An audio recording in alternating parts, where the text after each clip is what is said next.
Hello, what I've got for you today is a review of this device here, which is a Northridge Fix fume extractor. Now, I've wanted a good solution to this for some time, and I'm a big fan of Northridge Fix. I do recommend their channel. They repair all kinds of stuff live. I've learnt a lot from watching them, but they have their own range of tools and equipment that they now do, and it's stuff that they use themselves. Now, first of all, about why you would need a fume extractor if you're doing any kind of soldering work. Well, solder is a metal which is designed to melt at a low temperature, which is obviously used for making electrical connections.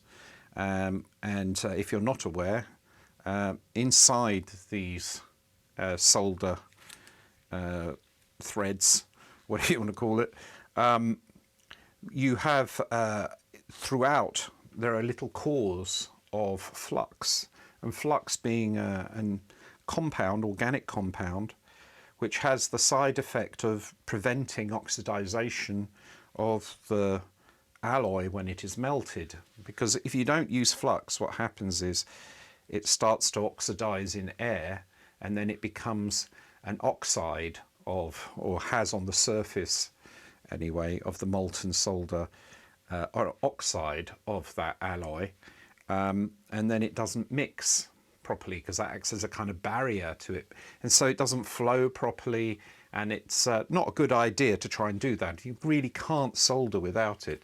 So when you hear people are soldering and you'll say put on the flux, you always need flux, it's because although there is flux in here, by itself, you know, you can never have too much flux, as they say.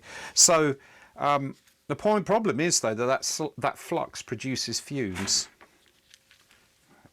which you should be able to see here. And those fumes are actually toxic. Now, I grew up soldering, and I was using lead solder as well. You know, probably unwise because I never had a fume extractor. Let's put that right now. Oh dear. Well, you know, they were different times, right?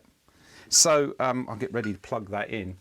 So this is the Northridge Fix fume extractor. Well, it's not really an extractor, it's a filter, first of all, because if you want to do fume extraction properly, what you would do, well, not properly, but, you know, actual fume extraction, you would have a pipe that leads to the outside, and so it sends all your toxic gases into the environment instead of into you. I think a bit of it will still come back to you, but you're kind of sharing it among the population. It's be very small quantities, obviously, by the time it gets outside, but I digress. Look, so what you have here is this came with a box and then this pipe, and I ordered it direct from Northridge Fix, so it arrived with an American, you know, plug. So that's one thing you need to, if you order from there, you'll need to get yourself the cable that you use for your mains in whichever country you're living in. This is in a spiral form, and you just screw this in. I've got one tip, I've already done it obviously, but one tip is screwing this in can be a little bit tricky. So I found that what works is you put it in and you turn it the wrong way round, anti-clockwise, until you hear it click, and then you know that the thread is about to engage. Once it's clicked, right, then you turn it to the right. If you do that, I didn't have any problems with that after that. So that's what this top part is, and then you have a lid, obviously, here with these nice little latches. This is very well made. The whole thing is metal, and it's pretty sturdy metal as well. Where you've got a seal here. I think that the fact that it's made of metal is not just more sturdy, it will reduce the amount of noise that the thing will make. And then inside, what you have are the filters, because this is a filtering system. We've got this filter on the top. You see there's a nice little tab here for pulling the filter up, and and then there's a second one. So it's multiple layers of filtering.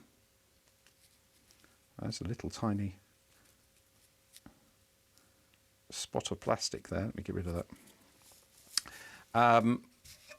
Which will include, I haven't researched what kind of filtering it is in detail, but I think it has a carbon filter in there which sort of deals with the toxic fumes and so on. I bought a pack of spares as well for these, but that's really easy to change, and you will need to change these after a while. And then you just put that in, and then you can clip this on both sides. You know, that's very good. And you can see there's a knob here, and you've got, now this is very interesting because it's just a fume extractor. It's a fan in effect which sucks through a filter. This seems pretty almost extravagant, doesn't it, on this? But in fact, I think it's quite important. On the back you've got your plug and a switch. So the switch is at the back, which is very common. You might be better if it was at the front, but that's the way of things. So we can turn the thing on, and we're at 0 at the moment. And I did notice when I first turned it on, it took a few seconds before it would actually work. But there, we've got that, we've got a number. I think this is actually very pleasing. You can set this to any number between 0 and 100. It does feel a little bit extravagant. We have a whole LED digit just to display 1. I would have been tempted to just go from 0 to 99, but then you save a whole digit. But you know, I also admire the desire to get to 100. It's actually really cool. Why all of this, you might wonder?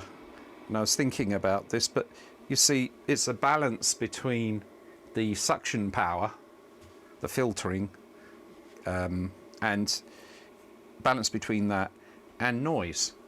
And if you're streaming, especially, that noise is important to control it, because it's going to come through on your stream. So, you know, you've got very fine control, audio controls in like OBS and so on.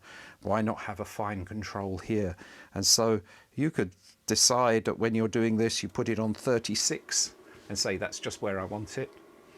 So I think it does actually make a lot of sense. I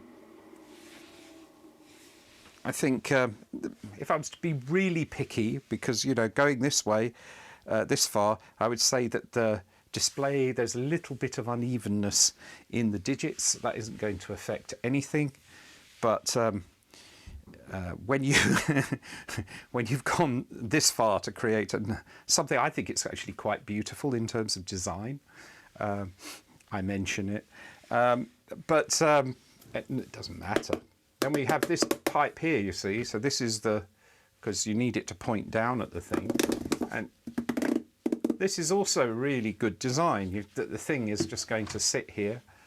It's not very big, as you can see. It's going to sit there, and the thing comes up, and you can put it down close to the thing that you're going to be soldering on. We're going to try it out now. I'm just going to turn it up to, say, 50. Let's put it up to 50.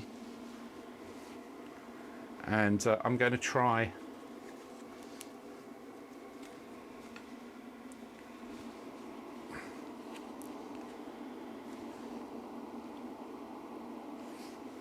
you can see it going in. Of course, normally you wouldn't be probably that close, so let's try. Whoop. There we go.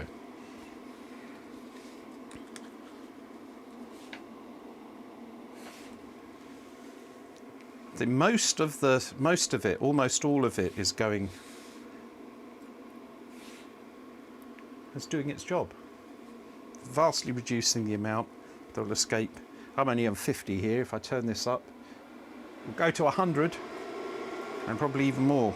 I'll go off to the side here. So most of it, yeah.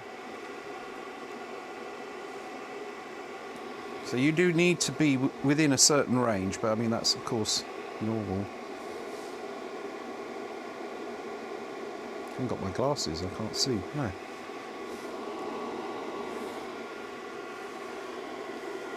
And there we are. Simple little thing. I just love that display. And there we are. So that's the Northridge Fix Fume.